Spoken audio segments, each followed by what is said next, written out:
Organised और खूबसूरत घर के लिए हर बार बाहरी बजट की ज़रूरत बिल्कुल भी नहीं पड़ती है।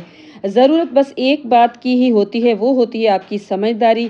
किस तरह से आप थोड़ी-सी बजट में रहकर अपने घर की बजट को भी कंट्रोल कर सकते हैं और किस तरह से उसको खूबसूरत बना सकते हैं, किस तरह से थोड़ी-सी चीज़ों के साथ अपने घर को बहुत ही अच्छी तरह से ऑर्गेनाइज़ भी कर सकते हैं।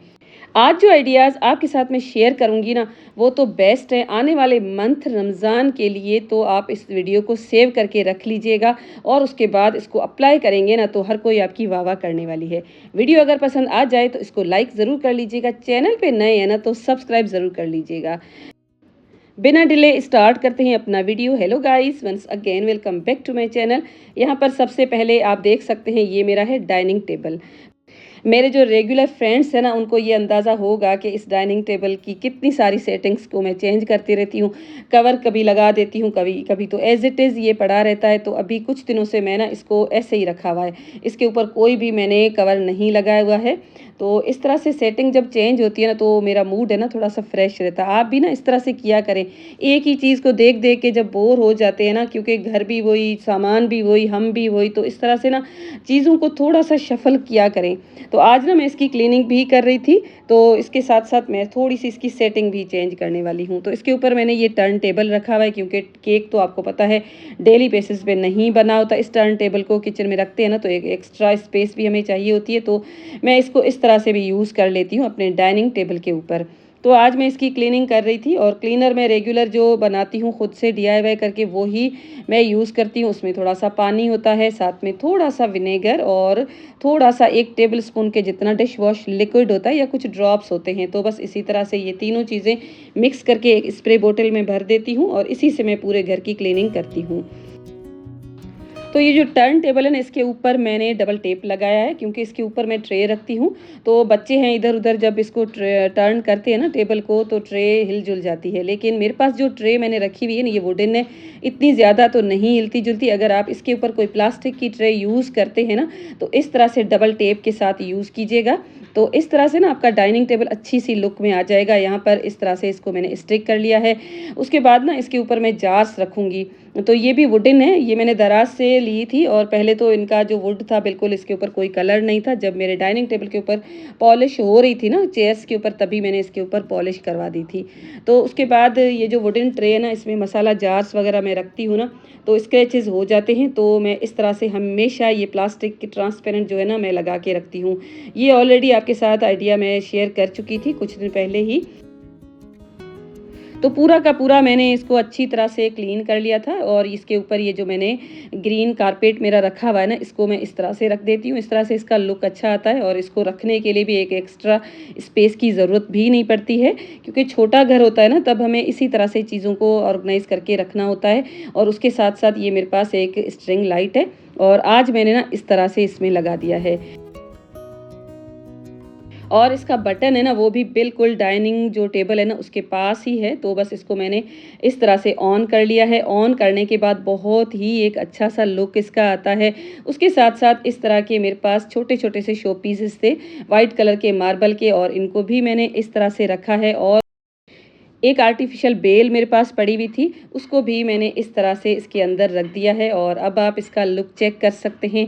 आने वाला जो मंथ रमज़ान है ना, उसमें अगर आप इस तरह से अपने डाइनिंग एरिया को डेकोरेशन करके रखते हैं ना, तो बहुत ही अच्छा-सा लुक देने वाला है।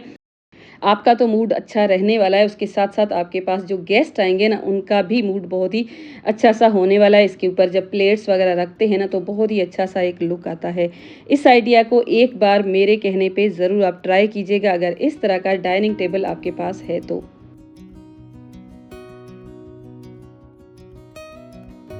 अब जो नेक्स्ट आइडिया आपके साथ मैं शेयर करने वाली हूँ ना, उसमें इस तरह का एक दुपट्टा था मेरे पास, काफ़ी पुराना है ये दुपट्टा। इसको मैं लेकर आई थी। मैंने सोचा था इसको मैं कट करके आपके साथ एक आइडिया शेयर ज़रूर कर दूँगी। लेकिन जब मैं इसको लेकर आई, इसको लेकर बैठी ना, इसके ऊपर मुझे कैंची चलाने का बिल्कुल भी दिल हुआ ही नहीं।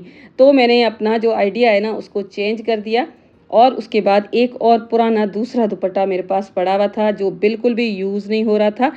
उसको मैं आज यूज़ करूँगी और आपके लिए एक प्यारा सा आइडिया शेयर करने वाली हूँ।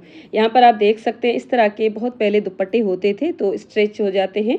तो ये मेरे पास ऐसे ही पड़ा हुआ था जो बिल्कुल यूज़ नहीं हो रहा था और इतना छोटा-सा आजकल तो कोई भी नहीं ओढ़ता है। तो इसको मुझे कट करना है और इसके ऊपर सिलाई करना थोड़ा-सा मुश्किल तो होगा, लेकिन मैं ट्राई करती हूँ। आइडिया ज़रूर आपके साथ शेयर करूँगी। आपके पास कोई शिफॉन का दुपट्टा पड़ा है, कोई पुरानी बेडशीट पड़ी है, कोई भी कॉटन का दुपट्टा पड़ा है, तो आप इस तरह से ये आइडिया फॉलो कर सकते हैं और अपने घर के लिए बहुत ही अच्छी सी एक चीज़ बना के रेडी कर सकते हैं। तो इतना पीस मैंने इसमें कट कर दिया है और इसकी जो लेंथ और विड्थ है ना, वो आपको जब ये बिल्कुल रेडी हो जाएगा उसके बाद आपके साथ शेयर करूँगी। तो यहाँ पर कुछ पीसेस मेरे पास ये पड़े हुए थे, इसके लिए भी वीडियो मैंने बनाई हुई थी, वो आपके साथ ऑलरेडी मैं शेयर कर चुकी हूँ। तो इसको मैंने ले लिया था और इसकी मैं कुछ स्ट्रिप्स निकाल दूँगी। तो स्ट्रिप्स निकालने के लिए बिल्कुल आसान सा ये आइडिया है कि आपको क्या करना है, हल्का सा एक कट लगाएँ और एक धागा स्ट्रेट जब आप इस तरह से निकालेंगे ना, तो बिल्कुल आप की जो स्ट्रिप रेडी होगी ना, स्ट्रेट ही होगी। इस तरह से जब हम छोटे होते थे ना, हमारी जो अम्मी है ना, वो ही इस तरह से कपड़े को कट करती थी और तब हमें बड़ा मज़ा आता था जब वो ये काम करती थी ना, और हमें हाथ भी नहीं लगाने देती थी। और उसके बाद ये बिल्कुल ही ज़ीरो नंबर का ही चिप्स बकरम बोलेंगे इसको, नाम तो मुझे नहीं पता, लेकिन ये जो आपको सिलाई की शॉप है ना, वहाँ पर इजीली मिल जाएगा, क्योंकि इस कपड़े के ऊपर थोड़ी सी सिलाई लगाना मुश्किल होता है। अगर आप बिगनर्स है ना, तो आपके लिए थोड़ा सा मुश्किल होगा। तो आप कोशिश कीजिएगा कोई भी कपड़ा यूज़ करें ना, वो कॉटन का ही यूज़ कीजिएगा। मेरे पास तो फ़िलहाल यही पीसेस थे, इन्हीं के साथ ही मुझे वीडियो बनाना है। तो इनकी जो विड्थ है ना, तकरीबन 3 इंच के जितनी मैंने रखी है। आप इसको कम ज़्यादा कर सकते हैं। अब ये जो मेन फैब्रिक है ना, इसके ऊपर मैंने इसको रखा है, क्योंकि वो जो कपड़ा है ना, स्ट्रेचेबल है। अगर मशीन की ऊपर की साइड पे रख के मैं सिलाई लगाऊंगी ना, तो ठीक से सिलाई नहीं लगेगी। तो इस तरह से चारों साइड्स पे ये पट्टियाँ मैंने लगा दी थी।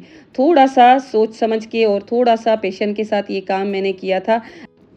आप अगर शिफॉन के कपड़े पे लगाते हैं ना, तो भी इसी तरह से इस पट्टी को ऊपर की साइड पे रख के आप फिर पट्टी चारों साइड्स पे जिस तरह से मैंने लगाई है ना, इसी तरह से लगा दीजिए। उसके बाद एक और मैंने ले लिया था कॉटन का कपड़ा, और ये मेरे पास नया ही था और इतने दिन तो मैं इसको डाइनिंग टेबल के कवर की तरह यूज़ कर रही थी। आज मैंने इसको हटा दिया था और इस फैब्रिक को मैंने बिल्कुल इसी की साइज़ के अकॉर्डिंग कट किया। उल्टा करके मैं इसके ऊपर रखूँगी और इसकी तीनों साइड्स पे मैं सिलाई लगा दूँगी, एक साइड में एज इट इज़ छोड़ दूँगी। अब यहाँ पर आप इस फॉर्म को चेक कर सकते हैं। ये आपको जहाँ पर बेडशीट वगैरह मिलती है ना, वहाँ पर इजीली मिल जाएगा। ये मैं ग्लास टावर से लेकर आई थी और ये जो शीट है ना, तकरीबन 200 की थी या 250 की थी या 150 की थी, इससे तो ज़्यादा नहीं थी। तो 3 शीट्स मैं लेकर आई थी और इसी शीट को इसकी साइज़ के अकॉर्डिंग मैंने कट किया और फैब्रिक को, दोनों पीसेस जो फैब्रिक के थे, तीनों साइड्स पे सिलाई लगाने के बाद मैंने इनको उल्टा करके रखा है और फिर मैं इसके ऊपर ये स्प्रेड कर लूँगी। अब जिस तरह से आपको वीडियो में दिखाया जा रहा है ना, बिल्कुल उसी मेथड के साथ आपको इसको फोल्ड करना है और फोल्ड करते हुए जब आप लास्ट में जाएंगे ना, तो बस इसको कुछ इस तरह से आपको बाहर की तरफ से मेन फैब्रिक को निकाल के और बस इसी तरह से आपका ये जो फ्रंट साइड है ना, बिल्कुल ऊपर की तरफ आ जाएगा और फिर आप इसको सेट कर लीजिएगा और उसके बाद इसके ऊपर सिलाइयाँ लगानी हैं। तो यहाँ पर मैंने सारी पिन्स लगाई थी, क्योंकि मैं भी इतनी कोई एक्सपर्ट हूँ नहीं, मैं भी ऐसी छोटी छोटी सी चीज़ें स्टिच करके ट्राई करके ही फिर कुछ ना कुछ सीखी हूँ। आप भी अगर बिगनर्स हैं ना, तो आराम से अपने घर के लिए बहुत ही अच्छी तरह से चीज़ों को बना सकते हैं। थोड़ा सा आपको टाइम ज़्यादा लगेगा, लेकिन आप चीज़ें बहुत अच्छी तरह से बना सकते हैं। तो बस इसी तरह से इसको सेट मैंने कर लिया और एक साइड जो ओपन थी उसको टॉप पे स्टिच लगा के मैंने एक सिलाई के साथ कवर कर दिया और उसके बाद इसकी जो पट्टियाँ हैं ना, उनके ऊपर कुछ इस तरह से स्ट्रेट में सिलाइयाँ लगाऊंगी। तो अगर आप चाहें तो सेंटर में भी सिलाई लगा सकते हैं। मैंने बस इसी तरह से चारों साइड से सिलाई लगाई है, सेंटर मैंने एज इट इज़ छोड़ दिया है। तो यहाँ पर फिलिंग के लिए अगर आपके पास कोई पुरानी शॉल पड़ी है ना, तो वो भी यूज़ कर सकते हैं, कोई पुराना टावल यूज़ कर सकते हैं, कोई पुराने कपड़े आप यूज़ कर सकते हैं। लाजमी नहीं है कि आपके पास फोम ही होना चाहिए। तो इसका फाइनल लुक देखने से पहले ये आइडिया देख लेते हैं। अब यहाँ पर मैंने कुछ ले ली हैं पट्टियाँ और ये मेरे पास डिफरेंट कलर की पट्टियाँ थी और इनकी जो विड्थ है ना, तकरीबन 2-2 इंच के जितनी मैंने रखी थी। आप इसकी विड्थ को भी कम कर सकते हैं, ज़्यादा भी कर सकते हैं। अगर आप चाहें तो एक कलर के साथ भी बना सकते हैं या तो फिर आप मल्टी शेड के साथ भी इस प्रोजेक्ट को बना सकते हैं। अब ये जो पट्टी है ना, इसकी जो लेंथ मैं रखूँगी ना, वो तकरीबन 14 इंच के जितनी मैंने रखी थी। आप इसको भी कम ज़्यादा कर सकते हैं। तो पहले तो ये ब्लैक कलर की पट्टी को मैंने एक साइज़ के अकॉर्डिंग कट किया और उसके बाद जितनी भी मेरे पास मल्टीपल शेड की पट्टियाँ थी ना, उनको मैंने एक दूसरे के साथ सिलाइयाँ लगा दी हैं बिल्कुल स्ट्रेट। मैंने यहाँ पर 3 शेड्स यूज़ किए थे। यहाँ पर आप देख सकते हैं इस तरह से एक दूसरे के बाद ये सारी पट्टियाँ मैंने लगा दी और लगाने के बाद इतना एक लंबा सा पीस मैंने रेडी कर लिया है। इसकी भी जितनी जो लेंथ है ना, वो मैं आपको स्क्रीन पे मेंशन कर दूँगी। तो इसको भी आप कम ज़्यादा कर सकते हैं। तो यहाँ पर आप देख सकते हैं इतना पूरा पीस को रेडी करने के बाद मैं इसकी जो साइड्स ओपन है ना, उनके ऊपर एक स्ट्रेट सिलाई लगाऊंगी। लेकिन उससे पहले एक साइड पे हम इसका नेफा रेडी करेंगे और दूसरी जो इसकी साइड है ना, उसको मैं एज इट इज़ फ़िलहाल छोड़ूंगी। नेफा बनाने के लिए तकरीबन 1 इंच के जितना ही मैं कपड़ा इस तरह से लेकर और एक साइड से मैं इसको फोल्ड कर दूंगी। तो यहाँ पर साइड से भी मैंने स्टिचिंग लगा दी है। अब इसकी एक साइड फ़िलहाल जो ओपन थी ना, उसके ऊपर बिल्कुल रनिंग स्टिच एक लगा दूंगी। बिल्कुल जो कच्चा टांका होता है ना, वो ही पूरा इसके ऊपर लगाने के बाद इसको मैं खींचूंगी ना, तो ये साइड बिल्कुल बंद हो जाएगी। जब इसको कंप्लीट हम कर देंगे ना, तो 1-2 टाँके लगा के यहाँ पर बिल्कुल इसको हम फिक्स कर देंगे और अच्छी तरह से अगर नोट लगानी है ना, तो नोट भी लगा के और ये साइड बिल्कुल हम बंद कर देंगे। अब इस तरह से ये रेडी हो जाएगा और अब इसके साइड पे हमने जो नेफा बनाया ना, उसमें एक डोरी लगाएंगे। तो डोरी को इंसर्ट करने के लिए यहाँ पर एक मैंने सेफ्टी पिन ली थी, क्योंकि ये नेफा बिल्कुल छोटा सा होता है ना, तो इसमें सेफ्टी पिन या तो फिर हेयर पिन के साथ इजीली हम डोरी लगा सकते हैं।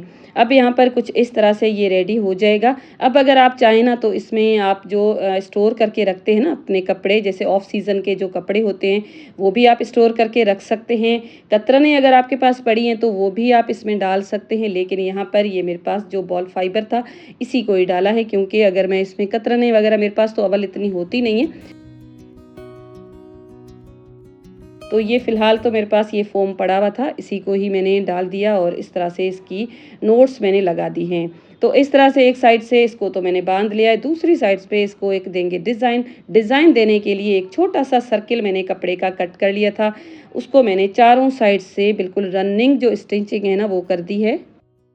चारों साइड्स पे सिलाई लगाने के बाद जब इस तरह की शेप में ये आएगा ना, तो इसके अंदर फोम मैं भर दूंगी और दोबारा इस धागे को मैं खींचूंगी ना, तो ये एक बटन की तरह हमारे पास रेडी हो जाएगा। तो एक साइड पे इसको मैं लगा दूंगी और इसको लगाना बिल्कुल आसान है। इसको बस इसको कुछ इस तरह से इसके ऊपर रखना है और रखने के बाद इसकी चारों साइड्स पे सिलाई लगा के इसको यहाँ पर फिक्स कर देना है। अब आप जिस तरह से चाहें इसको यूज़ कर सकते हैं, क्योंकि हमने इसमें मल्टी शेड यूज़ किए हैं, तो आपकी हर कलर की बेडशीट के साथ भी ये कुशन चल जाएगा। और इस मैट को आप एज अ दस्तरखान भी यूज़ कर सकते हैं, क्योंकि रमज़ान में इस तरह की चीज़ें बहुत ही प्यारी लगती हैं। न्यू आप इस तरह से बिल्कुल पुराने दुपट्टों के साथ बना सकते हैं, बहुत ही अच्छा सा लुक आएगा। और इस तरह के दस्तरखान घर पे रखे हुए भी बहुत ही अच्छे लगते हैं, इजीली वॉश भी कर सकते हैं। तो यहाँ पर कुशन के साथ तो और अच्छा लुक दे रहा था। मैं इसको किस तरह से यूज़ करने वाली हूँ, सबसे पहले यहाँ पर ये आप देख सकते हैं, मेरे पास कुछ लटकनें थी जो हम अपने दुपट्टों में लगाते हैं ना, वो ही थी। तो इनको मैंने इसके चारों कॉर्नर्स पे इस तरह से लगा दिया है।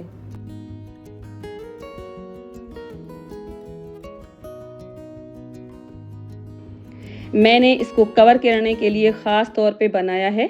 अगर आप चाहें तो एज़ अ रनर भी इसको यूज़ कर सकते हैं, मैट की तरह यूज़ कर सकते हैं। दस्तरखान के लिए तो ये है ही बेस्ट।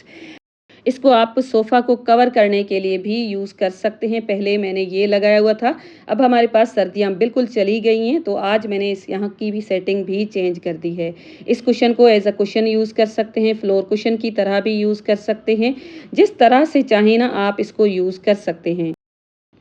तो आज जितने भी मैंने आपके साथ आइडियाज़ शेयर किए ना, आपकी इफ्तारी के लिए बहुत ही ज़्यादा ख़ास होने वाले हैं। अगर आप डाइनिंग टेबल की साथ अरेंजमेंट्स करते हैं या दस्तरखान लगाते हैं, तो सारे के सारे आइडियाज़ आपके लिए तो बेस्ट होने वाले हैं। आई होप आपको भी आइडियाज़ पसंद आए होंगे। बस हम वीडियो के एंड पे आ चुके हैं। मैं चाहूँगी आपसे यहाँ पर इजाज़त, वीडियो को लाइक करके जाइएगा। कमेंट में मुझे ये ज़रूर बताइएगा कि आपको आइडियाज़ कैसे लगे, और उसके साथ-साथ चैनल पे नए हैं तो चैनल को सब्सक्राइब करके बेल का आइकन ज़रूर हिट करके जाइएगा। मिलूँगी आपके साथ ऐसे ही एक वीडियो के साथ। अपना बहुत ज़्यादा ख़्याल रखिएगा। Thanks for watching. Take care and bye bye.